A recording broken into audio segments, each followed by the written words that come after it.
ছোট গ্রামে ভয়ঙ্কর পানির সমস্যা দেখা দিল। নদী শুকিয়ে গেছে, পুকুরে আর এক ফোঁটা জল নেই। গ্রামের মানুষ সবাই চিন্তায় ডুবে গেল। সারাদিন হাঁটলাম কিন্তু পানি পেলাম না গি। মা, আমাকে পানি দাও।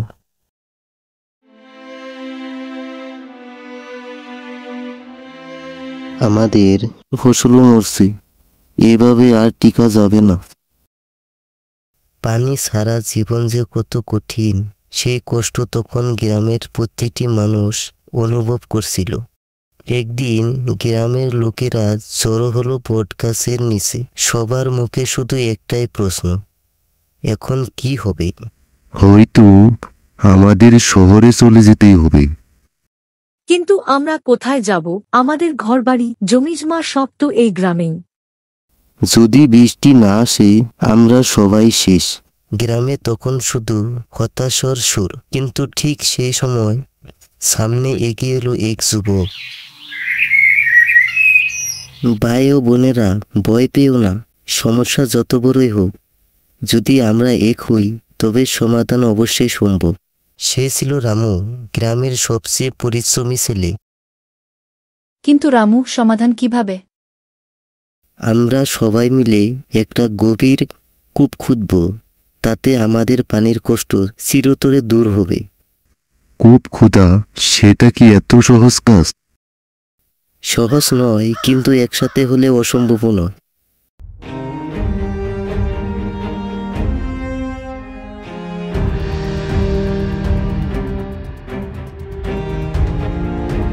রামু একে একে গ্রামের প্রতিটি ঘরে গেল। সে বুঝালো, একা নয়, একসাথে হলে সব সম্ভব। আজ যদি আমরা কাজ করি, আগামী প্রজন্ম আমাদের জন্য গর্ব করবে। তুই ঠিক বলেছিস রে রামু, আমি সাফল্য নিয়ে আসছি। আমরা মহিলারাও খাবার আর পানি এনে সাহায্য করব। আমি যতটুক পারি ততটুকুই দিব। ঐক্যই আমাদের শক্তি।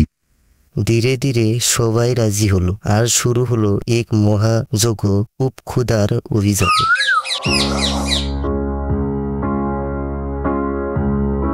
দিনের পর দিন রোদে পুড়ে ঘামে ভিজে গ্রামের সবাই একসাথে কাজ করলো।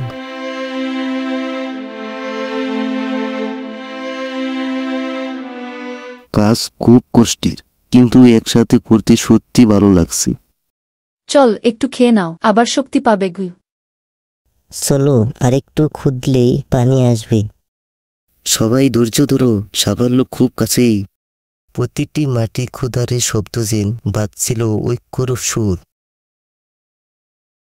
পানি পানি বের হচ্ছে।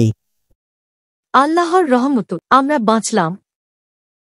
রামু, এটা তোর জন্যই সম্ভব হলো। না ভাই, এটা শুধু আমার কাজ নয়, এটা আমাদের সবার ঐক্যর ফল। অবশেষে গ্রাম পেল নতুন জীবন।